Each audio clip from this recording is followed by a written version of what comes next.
kanta ko para sa imo. Sa una nga tiyempo naghambal ang aton nga mga katigulangan, banwa pa palangga hindi atagi problema para magkalipay ta.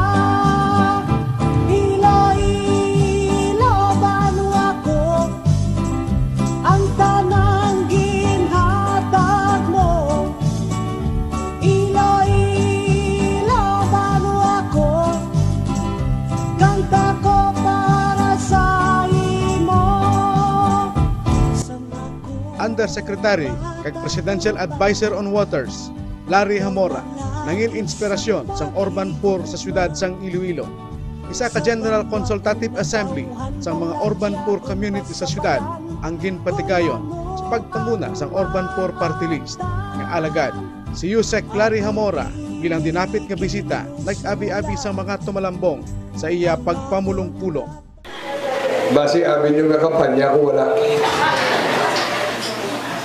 Gatuyok mo dagan mayor pero ilabot niya ang meetings mo ngaga.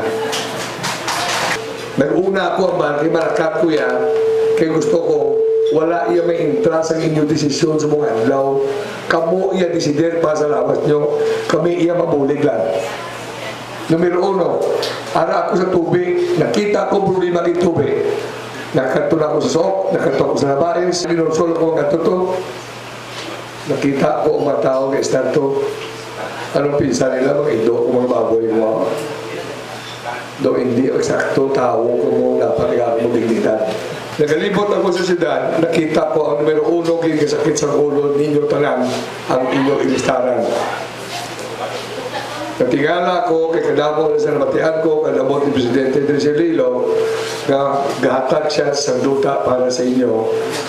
Kang nabalaan ko, kapuno lang nili hambal, kaya wala gina-follow up nga ang mga presidential proclamation maging titulo nyo na puro lang pasalig.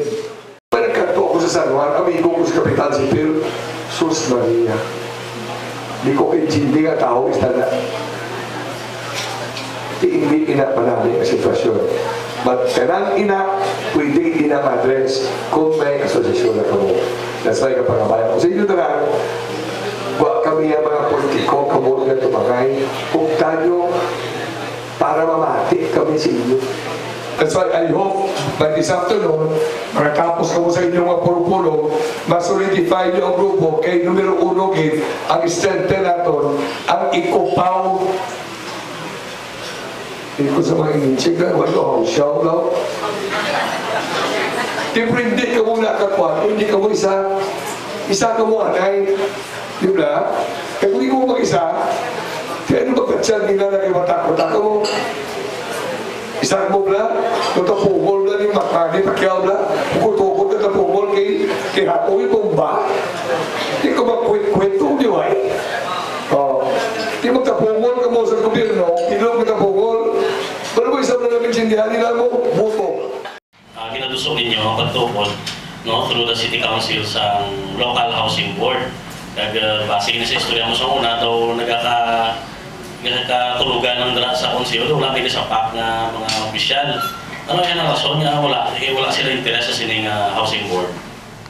Looking at it on the other side, kung mga nabasing ang ginawa ito nila, gina-formal ng housing board, kung may local housing board na, pabakal sa duta sa syudad, for let's say for education side, ginapamangkot kung masarangan, kung hindi na nila mamuro-muro mapalay duta.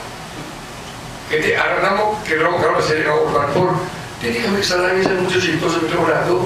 Diba? Hindi ko sutahon sila kung parte sa housing board. Pero kung ayaw din bro, baklo na nila kay kasok ko sa inyo. So, you know, ang mga process ko. So, but I'm really very upbeat nga kung successfully in today's session, a lot of things will come out of this nga maging pro-poor activities para sa mga kultural din. Medyo po sa Ilonggo nga ari subong kapamati kabay hindi pagkalimtan palang gaunta siya Pilipinas kung puso tayo